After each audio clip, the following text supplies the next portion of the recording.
സൂര്യപുത്രൻ കർണന്റെ ദാനമുറയെക്കുറിച്ച് നിങ്ങൾക്കറിയാമോ?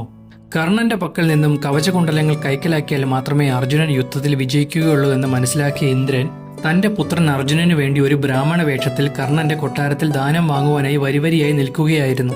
അപ്പോൾ കർണൻ ദാനം നൽകുന്ന രീതി കണ്ട് ഇന്ദ്രൻ ആശ്ചര്യപ്പെട്ടുപോയി.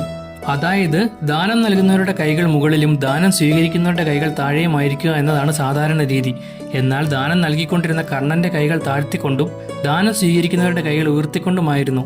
ഇത് കണ്ട് ഇന്ദ്രൻ വളരെ ആശ്ചര്യത്തോടെ തന്നെ നിന്നു. തന്റെ ഊഴം വന്നപ്പോൾ ഇന്ദ്രൻ കർണനോട് അദ്ദേഹത്തിന്റെ കവചകുണ്ടലങ്ങൾ ദാനമായി ചോദിച്ചു. എന്നാൽ ഒരു ചെറു പുഞ്ചിരിയോടെ ജന്മനാ തന്റെ ശരീരത്തോട് കൂടിച്ചേർന്നിരുന്ന കവചവും കുണ്ടലങ്ങളും പറിച്ചെടുത്ത് ഇന്ദ്രന് വേണ്ടി നൽകി. സ്വരൂപത്തിലേക്ക് മാറി ഇന്ദ്രൻ കർണൻ ദാനം നൽകുന്ന രീതികളെക്കുറിച്ച് ചോദിച്ചു. ലോകത്തിന്റെ ആചാരങ്ങൾ മാറ്റുവാനോ ആരും ചെയ്യാത്തത് ചെയ്ത് പേരും പ്രശസ്തിയും സമ്പാദിക്കാനോ അല്ല ഞാനിങ്ങനെ ചെയ്യുന്നത്. ദാനം സ്വീകരിക്കുന്നവരുടെ കൈകൾ നമുക്ക് പുണ്യം നേടിത്തരുന്നു. ആ കൈകൾ ഒരിക്കലും താഴ്ന്നിരിക്കുവാൻ പാടുള്ളതല്ല. അവരുടെ പക്കൽ നിന്നും പുണ്യം സ്വീകരിക്കുന്ന എൻ്റെ കൈകളാണ് താഴ്ന്നിരിക്കേണ്ടത്. അതിനാലാണ് ഞാൻ ദാനം ചെയ്യുമ്പോഴെല്ലാം എൻ്റെ കൈകൾ താഴ്ത്തുന്നത്. ഇത് കേട്ട ഇന്ദ്രന്റെ കണ്ണുകൾ നനഞ്ഞു തുടങ്ങിയിരുന്നു.